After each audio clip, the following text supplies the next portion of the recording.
ဟောင်ကောင်မြို့ရဲ့ညစ်နက်တကောင်ရိမ့်နှွဲလှုပ်ရှားနေတဲ့အချိန်ပေါ်ဟောင်ကောင်ရဲတပ်ဖွဲ့စီကိုအရေးပေါ်ဖုန်းတစ်ခုဝင်လာတဲ့ဗန်နာပြတိုင်းမှုတစ်ခုလှုပ်ဝက်စမ်းကျဲတဲ့အဖွဲ့တစ်ဖွဲ့ကဗန်ရဲ့မြေအောက်ခန်းထဲကိုဖောက်ထွင်းဝင်ရောက်သွားခဲ့တာဒါပေမဲ့စိတ်ဝင်စားဖို့ကောင်းတာကရဲတွေလာစစ်တဲ့အခါကျမှအနံတစ်တာတစ်လုံးနဲ့ပဲအဖောက်ခံရတာကိုသိလိုက်ရတယ်ပူစမ်းတာကအဲ့ဒီထဲမှာရွှေတွေစိန်တွေတပြားမှမပါပဲကုတ်တွေအပြည့်ရေးထားတဲ့မတ်စုစာအုပ်တအုပ်ပဲရှိတာဗျအဲ့ဒီတစ်တာပိုင်ရှင်ကတော့ယူမတက်ခံပြင်းနေရပြီးဘာလို့လဲဆိုတော့အဲ့ဒီမတ်စုစာအုပ်ထဲမှာသူ့ရဲ့ crypto လှုပ်ဝက်နံပါတ်ရဲ့တဝက်ရှိနေလို့ပဲဖြစ်ပါတယ်အခုတော့အဲ့ဒီတော့ချက်တဝက်ကလူဆိုးလက်ထဲရောက်သွားပြီဆိုတော့ဒေါ်လာတန်း900ကျော်တန်ဖိုးရှိတဲ့သူ့ရဲ့ crypto တွေဟာလေထဲမှာတင်ပျောက်ကွယ်သွားမဲ့အနေနဲ့ရင်ဆိုင်နေရပြီဒါပေမဲ့ဒီလောက်ပတ်စံအမြောက်များကိုလွှဲပြောင်းဖို့ဆိုတာက online ကနေပတ်စံလွှဲတယ်လို့မျိုးလွယ်လေးမဟုတ်ဘူးတော်တော်လေးရှုပ်ထွေးတယ်အဲ့ဒါကြောင့်ပဲဓပြအဖွဲ့ရဲ့နောက်ထပ်ပြစ်မှတ်က digital ပိုင်ဆိုင်မှုစီမံခန့်ခွဲရေးကုမ္ပဏီဖြစ်လာခဲ့တာပေါ့ crypto လောကရဲ့တန်မဏိခံတက်ကြီး Phoenix လို့တောင်တင်စားလို့ရပြီးတာမန်တိုက်တစ်လုံးရဲ့လေးလွှာမှာတည်ရှိတာပါအဲ့ဒီမှာလှုပ်ဝက်နံပါတ်ရဲ့ကျန်တဲ့တဝက်အပြင်တခြားတထေးကြီးတွေရဲ့ digital ပိုင်ဆိုင်မှုတွေကိုပါတင်စီထားတာဒါနဲ့တခိုးဖွဲကအထဲကိုဖောက်ဝင်ပြီး database ထဲမှာရှာဖွေကြတာပေါ့အဲ့ဒီမှာတင်သူတို့လုံးဝမမျှော်လင့်ထားတဲ့အကြီးကြီးတစ်ခုကိုတွားတွေးတော့တာပဲ data တွေကြားထဲမှာနာမည်ကျော်ဘီလီယံနာတစ်ယောက်ရဲ့လှုပ်ဝက်နံပါတ်တွားမြုပ်နေတာဗျအဲ့ဒီလူက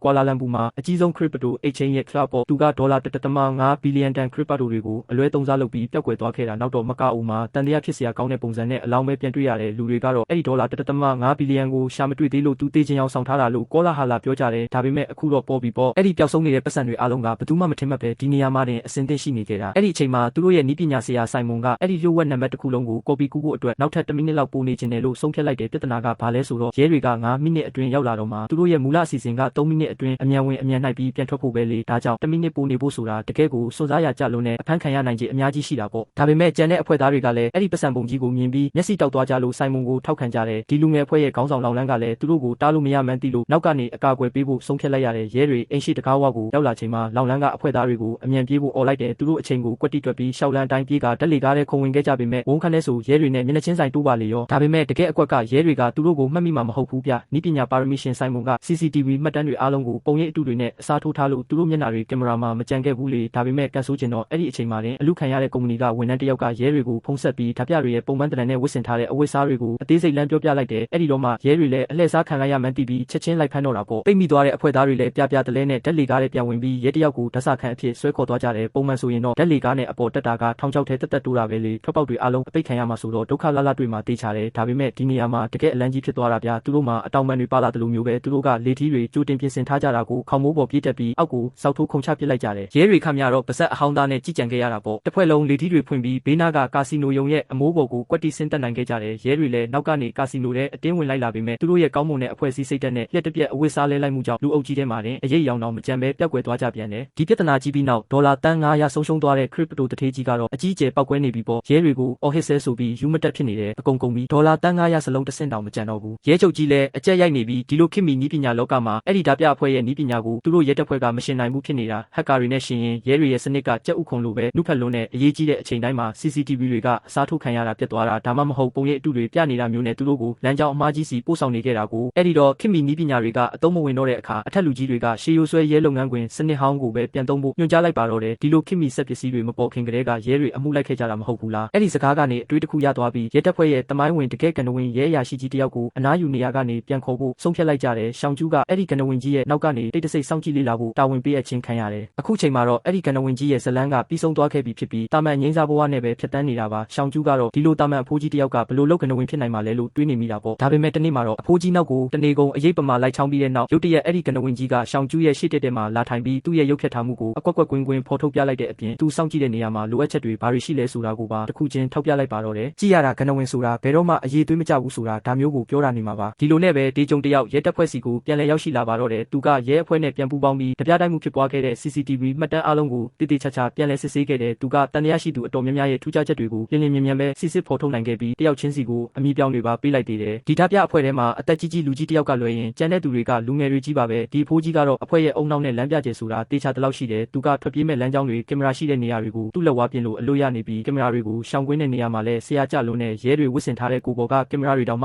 ှသူ့မျက်နှာကိုတေတေချာချာမရိုက်ကူးနိုင်ခဲ့ဘူးဒါပေမဲ့ဝေဝါးနေတဲ့ဘေးဆောင်တပ်ပုံအနှဲငယ်ကိုအခြေခံပြီးဒီဂျုံကသူ့ရဲ့မိသူမိဝါဖြစ်ကြောင်းကိုဖော်ထုတ်လိုက်နိုင်ပါတယ်သူကတော့1980ပြည့်လိုနှစ်တွေရဲ့နောက်ပိုင်းလုံးကအရေးမဲ့ဓာပြလို့လူသိများတဲ့အလိုရှိရာဇဝတ်ကောင်ကြီးပေါ်သူကစစ်တပ်ကအနားယူထားတဲ့နိုင်ငံခြားထောက်လှမ်းရေးအရာရှိတယောက်ဖြစ်ပြီးအထူးစစ်စင်ရေးရဲ့ထိပ်တန်းလုပ်ကြံရေးအဖွဲ့ဝင်လည်းဖြစ်ခဲ့ဘူးတယ်ရုပ်ဖြတ်တဲ့နေရာမှာဆရာကြီးဖြစ်တယ်လို့ဓာတ်ခုတ်အလွန်ကျွမ်းကျင်တဲ့လူသက်သမားတယောက်ပါနောက်တော့ဟောင်ကောင်နဲ့မကာအိုဘက်ရောက်လာပြီးဘန္နာပြတိုက်မှုပေါင်းတဒါဇင်ကျော်ကိုနောက်ွယ်ကနေကျိုးကင်ခဲ့တယ်ရဲတွေကသူ့ကိုဖမ်းဖို့စစ်စင်ရေးတွေအကြိမ်ကြိမ်လုပ်ခဲ့ပေမဲ့သူကအမြဲတမ်းလွတ်မြောက်သွားခဲ့ပြီး1996ခုနှစ်မှာတော့လှုပ်ဝက်စမ်းကျဲစွာနဲ့ နဲ့ပျောက်ကွယ်သွားခဲ့တယ်အခုလိုအသက်ကြီးပြီးအိုမင်းမစွမ်းဖြစ်နေတဲ့အချိန်ကြမှာသူဒီလောကထဲပြန်ဝင်လာလိမ့်မယ်လို့ဘယ်သူမှမထင်မှတ်ထားခဲ့ကြဘူးတစ်ချိန်တည်းမှာပဲသူတို့ရဲ့ပုံအောင်ရနေရာမှာတော့လုံရှမ်းထိုဖိုးကြီးကဒေါသဥပောက်ကွဲနေပြီးသူကဆိုင်မွန်ဆဲမအပေါ်သူ့ရဲ့ဒေါသတွေကိုပုံချလိုက်တော့တာပဲမင်းမမြင်ဘူးလားငါတို့တစ်ဖွဲ့လုံးအဖမ်းခံရလူနီးပါဖြစ်သွားတယ်ကွာနှစ်ပေါင်းများစွာအတွင်းရဲတွေကငါ့ကိုအရေးတောင်မမြင်ဘူးဆိုင်မွန်ရဲ့ဆုံးဖြတ်ချက်ကြောင့်လူတိုင်းအနေနဲ့ကြုံပြီးအကုန်လုံးရဲ့မိသူမိဝါဖြစ်ကြောင်းပေါ်တော့မလို့ဖြစ်သွားရတာကိုဒါပေမဲ့ဆိုင်မွန်ကသူဘာမှမားတယ်လို့မထင်ဘူးလုံရှမ်းကအသက်ကြီးလာလို့တတိကြောင်ပြီးဘာကိုမှမစွန့်စားရတော့ဘူးလို့ပဲတွေးနေတာဆိုင်မွန်ကပြန်ခံပြောတော့လုံရှမ်းကသူ့ကိုစီစီညံ့ညံ့ကြည့်အောင်ထိုးနှက်ပါတော့တယ်ကျန်တဲ့အဖွဲ့သားတွေကကြားထဲကဝင်လာကြတော့လုံရှမ်းကပိုပြီးဒေါသထွက်သွားတယ်ဒီလူငယ်တွေကသူ့ရဲ့အာဏာကိုစိန်ခေါ်နေကြတယ်လို့သူခံစားလိုက်ရတာကိုသူ့ဒေါသနဲ့သူဓာတ်တစ်ချောင်းကိုဆွဲထုတ်ပြီးဆိုင်မွန်ကိုတပ်ဖို့အထိလှုပ်တော့တာပဲကျန်တဲ့လူတွေကအတင်းဝင်လုံးပြီးသူ့ကိုအသေးတန်ဆွဲထားကြရပြန်တယ်အမြဲတမ်းစကားအနားထောင်ဆုံးဖြစ်တဲ့ခုဖုန်းတော်မှသူ့ကိုဝိုင်းထားခဲ့ရတယ်လုံရှမ်းကတော့ဒီကလေးတွေအတောင်ဆုံပေါက်ပြီးသူ့ကိုမယိုသေးကြတော့ဘူးလို့အခိုင်အမာယုံကြည်သွားတော့တယ်ကလေးတွေအရွယ်ရောက်လာရင်သူတို့ဘာသာသူတို့အတွေးအမြင်တွေရှိလာကြတာပဲလေရှောင်းကျူးကတော့ရဲတပ်ဖွဲ့ထဲမှာရှာရှာပပအမျိုးသမီးရဲမေတယောက်ပေါ့သူကအမြဲတမ်းရှာချီတန်းထွက်ပြီးအမှုလိုက်ချင်ပေမဲ့အတွေ့အကြုံနေတာရဲ့ရုပ်ပိုင်းဆိုင်ရာကြန့်ခိုင်မှုအားနည်းတာရဲ့ကြောင့်အမျိုးသားရဲရရှိတွေရဲ့အထင်သေးခြင်းကိုခံခဲ့ရတယ်လူတိုင်းကသူမကိုအဖွဲ့ရဲ့လက်ကောင်လေး Lucky Charm လိုပဲမြင်ကြတာသူ့အဖေကလည်းတာဝန်ထမ်းဆောင်ရင်းကြာဆုံးသွားခဲ့တဲ့စုံထောက်တယောက်ပါဒါကြောင့်သူအရွယ်ရောက်လာတဲ့အခါရဲတပ်ဖွဲ့ထဲကိုအလွယ်တကူဝင်ရောက်နိုင်ခဲ့ပြီးသူ့အဖေရဲ့ရဲနံပါတ်ကိုဆက်ခံခွင့်ရခဲ့တယ်အထက်လူကြီးတွေကလည်းသူ့အဖေကိုလေးစားကြတာမို့သူမကိုအထူးခွင့်ရေးပေးပြီးစောင့်ရှောက်ထားကြတယ်ရဲတပ်ဖွဲ့ရဲ့ဝါဒဖြန့်လုပ်ငန်းတွေရေးသားတဲ့အခါမှာလည်းစိတ်လှုပ်ရှားစရာဇလန်းကောင်းလေးတွေဖြစ်အောင်သူမရဲ့အကြောင်းကိုတမင်ထည့်သွင်းဖော်ပြလေးရှိပေမဲ့ဘယ်သူကမှသူမကိုတကယ်တမ်းအလေးနဲ့မထားကြပါဘူးအခုတော့ဒေဂျုံတယောက်ရဲတပ်ဖွဲ့ထဲပြန်ရောက်လာပြီးတခုဖွဲ့စည်းဖို့ပြင်ဆင်နေပြီးသူတို့ရဲ့တာဝန်ကတော့အရက်သားတွေလိုရုပ်ဖြတ်ပြီးလူလူကြားတဲ့ရောနှော့ကဒီဓာပြအဖွဲ့ကိုတိတ်တဆိတ်စုံစမ်းထောက်လှမ်းဖို့ပါပဲရှောင်းကျူးကလည်းရှာချေတန်းထွက်ပြီးမိမိကိုယ်ကိုတက်တည်ပြချင်တာကြောင့်ဒီအဖွဲ့ထဲဝင်ကျင်နေခဲ့တယ်ဒါပေမဲ့တခြားလူတွေကသူမကိုလောင်ရကြပြီးမင်းကနောက်ကနေပဲစောင့်ကြည့်နေပါတရခံဖမ်းတဲ့အလုပ်ကိုငါတို့ပဲလုပ်မယ်လို့ပြောကြတယ်ရှောင်းကျူးလည်းဒေါသထွက်သွားပြီးသူမကိုလာလောင်တဲ့လုပ်ဖို့ကင်ဖက်ကိုချက်ချင်းပဲထိုးနှက်ပြီးရံပွဲစတော့တာပဲဒီကြုံကသူမရဲ့စိတ်ပြတ်အားငယ်မှုကိုမြင်တော့အားပေးစကားပြောခဲ့တယ်အဲ့ဒီခါမှာရှောင်းကျူးလည်းသူမရဲ့ရင်ဖွင့်ချက်တွေကိုအကုန်ပုံအောင်ပြောပြလိုက်ပါတော့တယ်ဒီနေရာမှာတော့ရှာချေဆုံးကနေရဲရဲဝံ့ဝံ့ပြေးဝင်တိုက်မဲ့သူဟာအမျိုးသမီးတယောက်ဖြစ်နိုင်တယ်လို့ဘယ်သူမှမယုံကြည်ကြဘူးတစ်ချိန်တည်းမှာပဲလုံရှမ်းကသူ့လက်အောက်ကလူငယ်တွေစိတ်ဝမ်းကွဲပြီးအတွေးအမြင်တွေကွဲပြားနေတာကိုရိပ်မိလာတယ်ဒါကြောင့်သူကဟူဖုန်းကိုတမင်တကာဆန်းသက်တဲ့အနေနဲ့မင်းငါကိုဖြုတ်ချငါဝေစုကိုလူယူပြီးကြံတဲ့လူတွေကိုခွဲပေးဖို့တွေးဘူးလားဟူဖုန်းကတော့လုံရှမ်းကိုတစ္ဆာဖောက်ဖို့လုံးဝစိတ်ကူးမရှိပါဘူးသူကအမြဲတမ်းတစ္ဆာရှိပြီးရိုးသားသူဖြစ်တဲ့အပြင်လုံရှမ်းနဲ့အတူလက်တွဲလာတာကြာပြီးမို့တခြားလူတွေထက်ပိုပြီးရင်းနှီးကြတယ်သူကလုံရှမ်းကိုဖေးရင်တယောက်လိုတောင်တတ်မှတ်ထားတာပါတကယ်တော့ဒီကလေးတွေအားလုံးကမိဘမဲ့ကေဟာကမိဘမဲ့တွေဖြစ်ပြီးအတိတ်တုန်းကလုံရှမ်းခိုးယူလာတဲ့ပတ်စံတွေနဲ့ကျွေးမွေးဆောက်ရှောက်ခဲ့လို့အသက်ရှင်ခဲ့ကြတာဖြစ်တယ်လုံရှမ်းလည်းကလေးတွေအရွယ်ရောက်လာရင်ပြုစုပြိုးထောင်ရတာခံမှန်းသိလာရတယ်ဒါပေမဲ့သူကိုယ်တိုင်လည်းအတိတ်တုန်းကဆိုင်မွန်လိုပဲပါရမီရှိမာနာကြီးပြီးဘသူထိန်ချုပ်မှုကိုမှမခံချင်တဲ့သူဖြစ်ခဲ့လို့သူတို့တဘာဝကိုနားလည်ပါတယ်အခြေအနေတွေပိုပြီးတင်းမာလာတာကိုသတိပြုမိတဲ့အတွက်လုံရှမ်းကဟူဖုန်းကိုသူ့စီလာပြီးပြုစုပေးဖို့မလိုတော့ကြောင်းနဲ့ခဏလောက်တယောက်တည်းနေချင်တယ်လို့ပြောလိုက်ပါတော့တယ်တစ်ဖက်မှာလည်းဒီကြုံကစောင့်ကြည့်ထောက်လှမ်းရေးအဖွဲ့ကိုရွေးချယ်လိုက်ပြီးသူရွေးချယ်တဲ့လူတွေကရုပ်ရည်တာမှန်ပဲရှိပြီးဒီဓာပြအဖွဲ့နဲ့တခါမှမပတ်သက်ဘူးတဲ့ရဲရရှိတွေဖြစ်ကြတ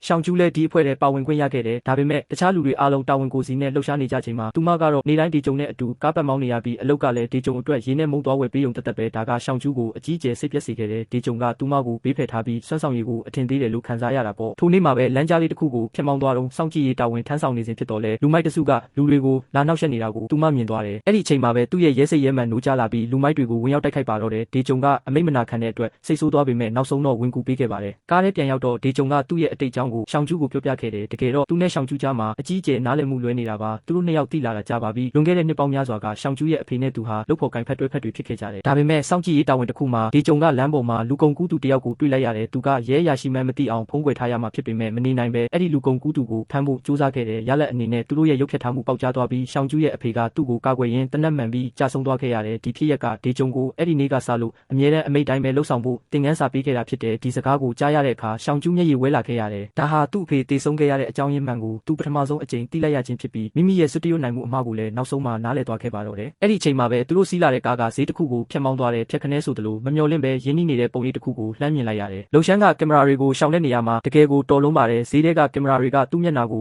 ိုတက်တက်လုံးဝမရိုက်မိပါဘူးသူ့ရဲ့မြည်သူမြည်ဝါဖြစ်ကြောင်းအတည်ပြုဖို့အတွက်စောင့်ကြည့်ရေးအဖွဲ့ကကိုယ်တိုင်မျက်စိနဲ့မြင်အောင်ကြည့်ဖို့ပဲရှိတော့တယ်လူအနှဲငယ်ကလုံရှမ်းကိုရိပ်မိမသွားအောင်တိတိကျကျအနာတိုးသွားကြတယ်စောင့်ကြည့်ရေးအဖွဲ့တွေကကြံတဲ့လူတွေကိုလုံရှမ်းကလွန်ခဲ့တဲ့ရက်ပိုင်းကမြင်ပူထားတာကြောင့်အနာအလွန်ကျွံတိုးရင်လုံရှမ်းတန်တရားဝင်သွားမှတေးကြတယ်ဒါကြောင့်အခင်းဖြစ်နေရမှာလုံရှမ်းတစ်ခါမှမမြင်ဘူးသေးတဲ့အရေးအယောင်မပေါ်သေးတဲ့တူးလေးသောသူကရှောင်းကျူးပဲဖြစ်နေတယ်ဒီကြုံကဒီအရေးကြီးတဲ့တာဝန်ကိုရှောင်းကျူးထံအနှံလိုက်ပါတော့တယ်ရှောင်းကျူးကဂယုတစိုက်အနာတိုးသွားပေမဲ့လုံရှမ်းကိုတက်တက်မကြည့်ရဘူးသူကမြေကြီးပေါ်တစ်ခုခုကြပြောက်လို့ရှာနေတယ်လို့မျိုးဟန်ဆောင်ပြီးလုံရှမ်းရဲ့မျက်နှာကိုကြည့်ပြီးသူတို့ရှာနေတဲ့လူမန်းအတီးပြုတ်လိုက်နိုင်တယ်အဲ့ဒီနောက်မှာတော့သူတို့ကလုံရှမ်းရဲ့နောက်ကိုပုံရှိုးကွယ်ရှိုးလိုက်သွားပြီးသူ့ရဲ့နေအိမ်ထိစုံစမ်းနိုင်ခဲ့တယ်ဒါပေမဲ့လုံရှမ်းနေတဲ့တိုက်ခန်းတွေကလူနေရန်ထူထပ်တယ်သူတို့အနေနဲ့ဘယ်တိုက်ပိတ်ထဲမှာနေလဲဆိုတာပဲသိနိုင်ပြီးဘယ်ခန်းမှာနေလဲဆိုတာအတိအကျမသိရသေးဘူးရာနဲ့ချီတဲ့အိမ်အောင်စုတွေတဲကမှလုံရှမ်းရဲ့တိကျတဲ့အထက်နဲ့အခန်းနံပါတ်ကိုဖော်ထုတ်ဖို့ကအလွန်အရေးကြီးလာပါတယ်ဒီလိုအရေးကြီးတဲ့အချိန်မှာရှောင်းကျူးကဒီခက်ခဲတဲ့တာဝန်ကိုထ ထမ်းဆောင်မှုရှာချီထွက်လာခဲ့တယ်သူကလုံရှမ်းရဲ့နောက်ကနေတက်လီကားတဲ့အထိလိုက်သွားခဲ့ပေမဲ့လုံရှမ်းကတော့ခုနကတည်းကသူ့ဘေးနားမှာဝဲလေလုံနေတဲ့ဒီကောင်မလေးကိုတန်တရားဝင်စားပြုနေပြီးအထူးသဖြင့်ရှောင်းကျူးကအဖွဲသားတွေနဲ့ဆက်သွယ်ဖို့သူ့လက်ကိုနားစီတတိလက်လွတ်မြောက်လိုက်တဲ့အချိန်မှာလုံရှမ်းကအဲ့ဒီအမှုအရာကိုတတိပြုမိသွားတယ်ဒီကောင်မလေးတစ်ခုခုမယိုးမသားဖြစ်နေပြီလို့ခံစားမိပြီးကံကောင်းချင်တော့အဲ့ဒီအချိန်မှာပဲဒေဂျုံကတစ်ခုခုလွဲချော်နေမှန်းရိပ်မိပြီးနောက်ကလိုက်လာခဲ့တဲ့သူကရှောင်းကျူးရဲ့အဖေဖြစ်ဟန်ဆောင်ကရေးစားထားဖို့နဲ့အလှပြင်ဖို့ပဲစိတ်ရောက်နေတဲ့ဆိုပြီးစူပူချိန်မောင်းရင်ရှောင်းကျူးရဲ့နာကတ်ကိုဖြုတ်ချလိုက်တယ်ရှောင်းကျူးရဲ့နားမှာနှက်ချက်မဟုတ်ပဲနာကတ်ပဲဝတ်ထားတာကိုမြင်တော့မှလုံရှမ်းကယာယီအဖြစ်အကဲခက်လျော့သွားပြီးဓာတ်ကိုပြန်သိမ်းလိုက်တယ်ဒါပေမဲ့သူလုံးဝကြီးတော့စိတ်မချသေးဘူးအဲ့ဒီမှာတင်ဒေဂျုံကအပေါ်ဆုံးထက်ဖြစ်တဲ့25ထက်ခလုတ်ကိုမြန်နှိပ်လိုက်တယ်ဓာတ်လီကရောက်တဲ့အခါရှောင်းကျူးကိုအပြင်ဆွဲထုတ်သွားခဲ့တယ်အဲ့ဒီအချိန်မှာရှောင်းကျူးကတော့ကြောက်လွန်းလို့ချွေးစေးတွေပြန်ပြီးဘာဆက်လုပ်ရမှန်းမသိဖြစ်နေပြီးဒေဂျုံကတော့တည်ငြိမ်နဲ့ပဲသူ့ရဲ့တော့ဖွင့်တဲ့ပညာကိုထုတ်သုံးပြီးကြာရတိုက်ခန်းတကားတစ်ခုကိုအေးဆေးပဲဖွင့်ကအထဲဝင်သွားခဲ့တယ်ဒါကိုဓာတ်လီကားတွေကနေလုံရှမ်းကသူတို့တိုက်ခန်းထဲဝင်သွားတာကိုမြင်လိုက်ရတော့မှစိတ်အေးသွားပြီးထွက်ခွာသွားပါတော့တယ်အဲ့ဒီညမှာပဲရဲတွေကအနီးအောက်ရောင်ကြီးသုံးကင်မရာတွေနဲ့လုံရှမ်းကိုစောင့်ကြည့်တဲ့အခါသူကဆိုဖာပေါ်မှာထိုင်ပြီးပလတ်စတစ်ပူပေါင်းလေးတွေကိုရှောက်ဖောက်ရင်းအိတ်ကိုငေးကြည့်နေတာပဲတွေ့ရတယ်ထူးခြားမှုမရှိတာကြောင့်လူတိုင်းပြန်သွားကြပြီးဒေဂျုံတယောက်ပဲလုံရှမ်းရဲ့အိမ်နီးနားချင်းအဖြစ်ဟန်ဆောင်ကအဲ့ဒီတိုက်ခန်းမှာဆက်နေခဲ့တယ်နောက်နေ့မှာဒေဂျုံကလုံရှမ်းနဲ့မိတ်ဆွေဖြစ်အောင်ဈေးတဲ့အထိနောက်ကလိုက်သွားခဲ့တယ်လုံရှမ်းကစကားတွေမျိုးပြောပြီးစမ်းသပ်ပေမဲ့ဒေဂျုံကကျွမ်းကျင်စွာနဲ့ပဲတွဲဆောင်ဖြေချခဲ့တယ်သူကလုံရှမ်းကိုသူ့အိမ်မှာထမင်းစားဖို့တောင်ဖိတ်လိုက်သေးတယ်ထမင်းစားနေတော့ရှောင်းကျူးကဒေဂျုံရဲ့သမီးအဖြစ်ဟန်ဆောင်ခဲ့ပြီးအမှားယွင်းမရှိလူနီးပါတရုပ်ဆောင်နိုင်ခဲ့တယ်သူမကစပွဲပေါ်တင်ထားတဲ့လုံရှမ်းရဲ့ဖုန်းထဲကဒေတာတွေကိုခေတ်မီနည်းပညာသုံးပြီးကော်ပီကူးယူဖို့အထိပါလှုပ်ဆောင်နိုင်ခဲ့တယ်ဒါပေမဲ့အဲ့ဒီညမှာပဲလုံရှမ်းပြန်သွားပြီးတာနဲ့ဝစ်စုံနှုတ်ဝတ်ထားတဲ့လှုပ်ဝက်လူတယောက်ကဒေဂျုံရဲ့အိမ်ထဲကိုဖောက်ဝင်လာပြီးဓာတ်နဲ့လာရောက်တိုက်ခိုက်ပါတော့တယ်အဲ့ဒီအချိန်မှာရှောင်းကျူးကဂျူတီပြီးလို့ပြန်သွားပြီဖြစ်လို့ဒေဂျုံတယောက်တည်းအိမ်မှာကြံခဲ့တာပါရဲတွေရဲ့စောင့်ကြည့်ကင်မရာတွေကိုလည်းဆိုင်မွန်ကပုံရိပ်အတုတွေနဲ့အစားထိုးထားပြီးသားကံကောင်းချင်တော့ဒေဂျုံကတိုင်းပညာကျွမ်းကျင်သူဖြစ်လို့မျက်နှာဖုံးဆိုးလူသက်သမားကိုအလဲပြန်လဲတိုက်ခိုက်နိုင်ခဲ့တယ်တစ်ချိန်တည်းမှာပဲရှောင်းကျူးကတေချာစဉ်းစားပြီးနောက်ကော်ပီကူးထားတဲ့ဖုန်းဒေတာတွေကိုအဖို့ရဲစခန်းကိုပြန်လာခဲ့တယ်စောင့်ကြည့်မှတ်တမ်းတွေထဲမှာရှောင်းကျူးကအိမ်ထဲမှာပဲရှိနေသေးတာကိုလူတိုင်းတွေ့သွားကြပြီးကင်မရာမှာတစ်ခုခုလွဲနေပြီးပုံရိပ်အတုပြနေပြီးဆိုတာကိုချက်ချင်းရေးမိသွားကြတယ်ရဲတွေထွက်ခွာဖို့ပြင်ဆင်နေတော့မှပဲဆိုင်မွန်ကဒေဂျုံကိုလှုပ်ကြံနေတဲ့သူစီဖုန်းဆက်ပြီးရဲတွေလာနေပြီဖြစ်ကြောင်းလှမ်းသတိပေးလိုက်တာကြောင့်အဲ့ဒီလူသက်သမားလည်းစိတ်ပြက်လက်ပြက်နဲ့ပြတင်းပေါက်ကနေခုန်ချပြီးထွက်ပြေးသွားရပါတော့တယ်တကယ်တော့ထိုလူငယ်တွေကဒေဂျုံနဲ့ရှောင်းကျူးတို့ဟာရဲတွေမှန်းရိပ်မိသွားကြပေမဲ့လုံရှမ်းကိုတိုက်ရိုက်မပြောခဲ့ကြပါဘူးရဲတွေကလည်းလုံရှမ်းထွက်မပြေးသေးတာကိုကြည့်ပြီးသူ့အပေါ်မှာရဲတွေပိုက်စိတ်တိုက်ပိုက်ကွန်ဆွဲထားမှန်းသူမသိသေးဘူးဆိုတာရိပ်မိသွားတယ်ဒီအချက်ကိုထောက်ပြီးရဲတွေကဒီယာဇဝတ်ကိုင်းထဲမှာအကွဲပြဲတွေဖြစ်နေပြီလို့သုံးသပ်လိုက်ကြတယ်ဒါအပြင်ရဲတွေကလုံရှမ်းကိုငါးစာအဖြစ်သုံးပြီးတကိုင်းလုံးကိုဖမ်းကျင်နေတာမို့လုံရှမ်းကိုလောလောဆယ်မထီသေးဘူးဆိုတာကိုလည်းထိုကိုင်းသားတွေရိပ်မိသွားပုံရတယ်ဒေဂျုံကိုလှုပ်ကြံဖို့စူးစမ်းခဲ့တာကအကဲစမ်းတာတသက်ပဲသူတို့ကရုပ်တဲဖြစ်အောင်လုပ်ပြီးလုံရှမ်းကိုကဲထုတ်ဖို့အခွင့်အရေးရှာခဲ့ကြတာဒါပေမဲ့အစီအစဉ်ပြတ်သွားပြီဆိုတော့အကွက်တစ်တွေထပ်သုံးလာမှတေးကြတယ်တစ်ဖက်မှာလည်းဆိုင်မွန်ကဒီဂျစ်တယ်နည်းပညာသုံးပြီးအောက်ခန်းကိုစီးနှင်းဖို့အွန်လိုင်းကနေနောက်လိုက်တွေထပ်ပြီးစုဆောင်းနေခဲ့တယ်၃ရက်ကြာမှာတော့လုံရှမ်းချက်ချင်းအပြင်ထွက်လာပြီးရဲတွေကလည်းနောက်ကတန်းလိုက်ကြတော့တာပေါ့မမျှော်လင့်ပဲဒေဂျုံနဲ့ရှောင်းကျူးတို့စီးလာတဲ့ကားလမ်းမှာအချုံကိုတိုက်ခိုက်ခံရတဲ့ကားကရဲဌာနချုပ်အိမ်ရှိတကားကြီးကိုဖျက်ခါနီးမှတင်မျက်နှာချင်းဆိုင်ဝင်တိုက်ခံရတာပြတိုက်တဲ့ကောင်ကကားပေါ်ကဆင်းပြီးတနက်နဲ့ရမ်းပစ်တော့တာပဲစစ်ကူလာတဲ့ရဲတွေလည်းအလေးငိုင်းမိပြီးရဲတော်များများတနက်မှန်လဲကြကုန်နဲ့ရှောင်းကျူးကန်ကောင်းလို့တေဘေးကလွတ်ခဲ့တယ်သူအရင်ဆုံးတတိယလာပြီးဒေဂျုံကိုအတင်းနှိုးပေမဲ့လူမိုက်တယောက်ကသူအသက်ရှင်နေတော့မှမြင်တော့ချက်ချင်းပြန်ပစ်ဖို့လုပ်တယ်ကန်ကောင်းချင်တော့ရှောင်းကျူးကလျှက်တစ်ပြက်တုတ်ပြန်နိုင်ခဲ့ပြီးသူ့တနက်ကိုဆွဲယူကားထဲကနေရှော့တိုက်ထွက်ပြီးလူမိုက်အချို့ကိုပစ်ချလိုက်တယ်ပြီးတော့ဒေဂျုံကိုဘေးကင်းတဲ့နေရာစီဆွဲခေါ်သွားခဲ့တယ်အဲ့ဒီအချိန်မှာဒေဂျုံလည်းတတိပြန်ရလာပါတော့တယ်ဒေဂျုံကရှောင်းကျူးကိုသူ့ရဲ့တွက်ချက်မှုကိုပြောပြတယ်လုံရှမ်းလွင့်ပစ်လိုက်တဲ့အမိုက်အိတ်ပေါ်မှာမျက်မမြင်စာ braille စာလုံးအနှဲငယ်ပါနေတာကြောင့်အဲ့ဒီစာလုံးတွေကိုလှုပ်ဝက်ချက်ဖော်ထုတ်ဖို့ထောက်လန်းရေးဌာနစီပို့ပြီးဘာအတိတ်ပဲလဲဆိုတာဖော်ရမယ်တဲ့တစ်ချိန်တည်းမှာပဲလုံရှမ်းကမိဘမဲ့ကေဟာစီတန်မတ်သွားခဲ့တယ်မမျော်လင့်ပဲအဲ့ဒီမှာလည်းလောက်ကျန်တက်ဖြတ်မဲ့သူတွေပုံအောင်ဆောင်ဆိုင်နေကြတယ်ဒီတခါတော့ဆိုင်မွန်ကလုံရှမ်းကိုအပြက်ရှင်းဖို့ဆုံးဖြတ်လိုက်တာဗျဘာလို့လဲဆိုတော့လုံရှမ်းရဲ့လက်ထဲရောက်သွားရင်သူ့ရဲ့ညီကိုတွေကိုလိုက်စုံစမ်းမှစိုးလို့ပဲဒါတင်မကသေးဘူးဆိုင်မွန်ရဲ့အမြင်မှာလုံရှမ်းကအသက်ကြီးလာပြီမို့ခေရစီချောင်းကိုမမီတော့ဘူးအရေးကြီးဆုံးကလုံရှမ်းဟာအမြဲတမ်းရက်ဆက်ပြီးနှလုံးသားမရှိတဲ့သူမှုအဖမ်းခံရရင်သူတို့ကိုရဲစီအကုန်ရောင်းစားလိမ့်မယ်လို့ထင်နေတာဒါပေမဲ့ဆိုင်မွန်ကလုံရှမ်းကိုအထင်သေးခဲ့မိတာပါရာနဲ့ချီတဲ့လိုက်လံဖမ်းဆီးသူတွေလည်းလုံရှမ်းကိုမရှင်းနိုင်ခဲ့ပါဘူးလူသက်သမားတွေအားလုံးလဲကျသွားတဲ့အချိန်မှာလုံရှမ်းရဲ့ရှေ့မှာနောက်ထပ်လူတစ်ယောက်ပေါ်လာခဲ့တယ်သူကိုယ်တိုင်လက်ဆွဲပြခဲ့တဲ့ကလေးဖြစ်သူဟူဖုံးကိုမြင်လိုက်ရတဲ့အခါလုံရှမ်းခများရင်ကွဲမတက်အော်ဟဲလိုက်ရပါတော့တယ်သူ့ကိုမွေးကြွေးခဲ့တဲ့အဖေကိုဟူဖုံးကတကယ်တော့မသက်ချင်ပါဘူးဒါပေမဲ့အကိုကြီးတစ်ယောက်အနေနဲ့သူ့ရဲ့ညီဖြစ်သူဆိုင်မွန်ရဲ့အမှားအတွက်တာဝန်ယူရမှာမို့အပြစ်အားလုံးကိုသူ့ပေါ်ပဲပုံချလိုက်တယ်ဆိုင်မွန်ကကျွန်တော်ညီပါသူမားခဲ့တာတွေအတွက်ကျွန်တော်ပဲတာဝန်ယူပါရစေအခုတော့တားအဖနှစ်ယောက်ထိတ်တိုက်တွေ့ပြီးလက်နက်ချင်းချိန်ထားကြရပြီဟူဖုံးတက်ထားတဲ့ပညာတွေအားလုံးကလုံရှမ်းတင်ပေးထားတာဖြစ်ပြီးအခုတော့အဲ့ဒီပညာတွေနဲ့ပဲသူ့ကိုပြန်တိုက်ခိုက်နေရပြီအစပိုင်းမှာလုံရှမ်းကဟူဖုံးကိုမတက်ရက်ပဲပါပဲတစ်ဖြက်ဖြက်ရိုက်နေခဲ့တဲ့ဟူဖုံးကလုံရှမ်းကိုပြန်မချနိုင်တာမို့အသက်ကိုပဒါနာမထားပဲလုံရှမ်းကိုအတင်းဖက်ပြီးသတင်းပေါက်ကနေအတူတူခုန်ချလိုက်ပါတော့တယ်အတူတေဖို့ပေါ့ဗျာသူတို့မြင်းကြီးထက်ကိုပြုတ်ကျသွားတဲ့အပြင်မှာတော့ရဲတွေကမိဘမဲ့ကေဟာတစ်ခုလုံးကိုဝိုင်းထားပြီးလုံရှမ်းကဟူဖုံးရဲ့ဝမ်ဘိုက်ကိုဓာတ်နဲ့ထိုးဆိုင်လိုက်တယ်တေခါနီးအချိန်ထိဟူဖုံးကလုံရှမ်းကိုတင်းတင်းကြပ်ကြပ်ဖက်ထားပြီးနောက်ဘဝမှာလုံရှမ်းရဲ့သားရင်ဖြစ်ပါရစေလို့ဆုတောင်းသွားခဲ့တယ်ဟူဖုံးရဲ့နောက်ဆုံးစကားကိုကြားမှလုံရှမ်းလဲတစ်ဖက်လူကသူ့ကိုတတ်ဖို့လုံးဝစိတ်ကူးမရှိခဲ့မှန်းရိပ်မိသွားတယ်မျက်နှာပြတ်သွားပြီးမဲ့အရာအလုံးကနောက်ကျသွားခဲ့ပါပြီအဲ့ဒီအချိန်မှာဆိုင်မွန်ကကင်မရာကနေစောင့်ကြည့်နေပြီးသူ့အကိုကြီးတေဆုံးသွားတာကိုမြင်တော့စိတ်နာကျဉ်စွာနဲ့လုံရှမ်းကိုအစအနမကြံအောင်ဖောက်ခွဲဖို့စနက်တန်ခလုတ်ကိုနှိပ်လိုက်ပါတော့တယ်ဒါပေမဲ့အဆုံးဖြတ်အရေးကြီးတဲ့စက္ကန့် ပိုင်းမှာလုံရှမ်းက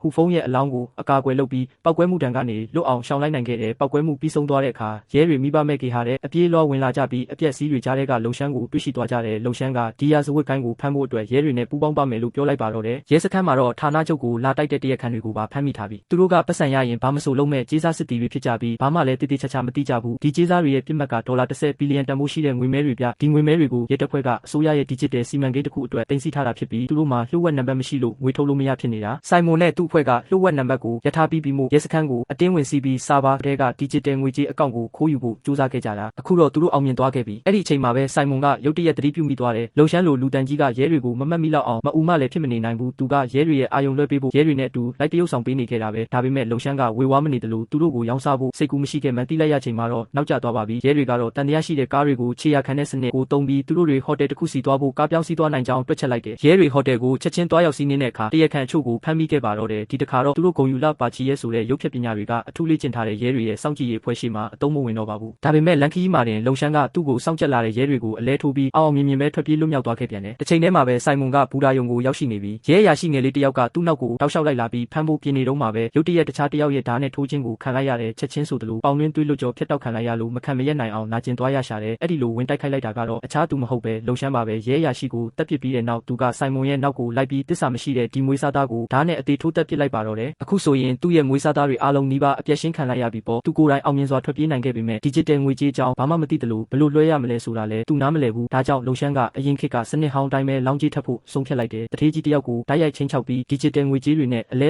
လုပ်ဖို့ဒေါ်လာ10တန်းသားငွေတောင်းဆိုလိုက်တော့တာပဲဒေါ်လာတန်းပေါင်းရာချီဆုံးရှုံးမဲ့ကိစ္စကို10တန်းနဲ့ဖြည့်ရှင်းနိုင်မှာမို့အဲ့ဒီတထေးကြီးလဲဝမ်းသာအားရနဲ့ချက်ချင်းပဲသဘောတူလိုက်ပါတော့တယ်ထိုတထေးကြီးကရဲတွေကိုတိုင်တန်းခြင်းမရှိပေမဲ့ဒီကြုံနဲ့ရှောင်ကျူးတို့ကလုံရှမ်းရဲ့အကွက်ကိုကြိုတင်ရိပ်မိနေခဲ့ကြတယ်သူတို့ကအဲ့ဒီတထေးကြီးကိုစစ်မေးပြီးငွေလွှဲပြောင်းမဲ့အယောင်းဝယ်လုပ်မဲ့နေရာကိုအတည်ပြုနိုင်ခဲ့ကြပါတယ်အယောင်းဝယ်လုပ်မဲ့အချိန်မှာရှောင်ကျူးကအခြေအနေကိုစောင့်ကြည့်ဖို့အဲ့ဒီနေရာစီကြိုတင်ရောက်ရှိနေခဲ့တယ်အဲ့ဒီမှာတင်လုံရှမ်းပေါ်လာတဲ့အခါဘာမှမသိတယ်လို့နဲ့ရှောင်ကျူးရဲ့တက်မျက်နှာချင်းဆိုင်မှာလာထိုင်ပါတော့တယ်ရှောင်ကျူးကတော့တီတီငိမ့်ငိမ့်ပဲဘာမှမသိတဲ့ပုံစံနဲ့ဟန်ဆောင်ပြီးစစ်ကူတွေရောက်လာတဲ့အထိအောင်မြင်မြင်ပဲအချိန်ဆွဲထားနိုင်ခဲ့ပါတယ်လုံရှမ်းကဒီကြုံနဲ့ချက်ချင်းပဲလုံးထွေးတက်ပုတ်ကြပေမဲ့နောက်ဆုံးမှာတော့ဒီကြုံကသူ့ကိုမရှင်နိုင်ပဲဓာတ်နဲ့ထိုးခံရပြီးတေးလူနီးပါးဖြစ်သွားခဲ့ရတဲ့ကံကောင်းကျင်တော့ရှောင်ကျူးကသူ့အသက်ကိုပတာနာမထားပဲလုံရှမ်းကိုအတင်းဝင်လုံးပြီးဆွဲထားခဲ့တယ်ရဲတွေထက်ရောက်လာမှာကိုစိုးရိမ်တာကြောင့်လုံရှမ်းလည်းအမြန်ထွက်ပြေးပေမဲ့သူ့မှာပြေးစရာလည်းမရှိတော့ပါဘူးရှောင်ကျူးကရဲအင်အားစုတွေကိုစနစ်တကျလမ်းညွှန်ပြီးလမ်းထောက်တစ်ခုမှာသူ့ကိုပိတ်ဆို့ဖမ်းဆီးလိုက်နိုင်ခဲ့တယ်ကျမကရဲရရှိပါလုံရှင်းမင်းကိုဖမ်းဆီးလိုက်ပြီးအဲ့ဒီနောက်မှာတော့လုံရှမ်းတယောက်ထောင်ထဲရောက်သွားပေမဲ့ဇလန်ကတော့ဒီတင်မပြီးသေးပါဘူးဘာလို့လဲဆိုတော့ဟူဖုံးနဲ့ဆိုင်မွန်တို့ကအမွာမဟုတ်ပဲသုံးမွာပူးဖြစ်နေလို့ပါပဲဒါဟာအပြင်မှာလွတ်မြောက်နေသေးတဲ့နောက်ထပ်ညီကိုတယောက်ရှိနေသေးတယ်ဆိုတဲ့သဘောပါပဲအဲ့ဒီလူကလုံရှမ်းကိုဦးတည်ပြီးဒေါ်ဝက်ပေါ်မှာအလိုရှိကြောင်းအိုရန်တိုက်ရိုက်ထုတ်ပြန်ပြီးစုငွေထုတ်ထားခဲ့တာဖြစ်တယ်လုံရှမ်းတယောက်ထောင်ထဲအဖမ်းခံဝင်သွားတာဟာဆိုင်မွန်ရဲ့နောက်ွယ်မှာနောက်ထပ်ကျိုးကင်သူအကြီးစားတယောက်ရှိနေသေးတယ်ဆိုတာကိုသူရိပ်မိသွားလို့လည်းဖြစ်နိုင်ပါတယ်သူက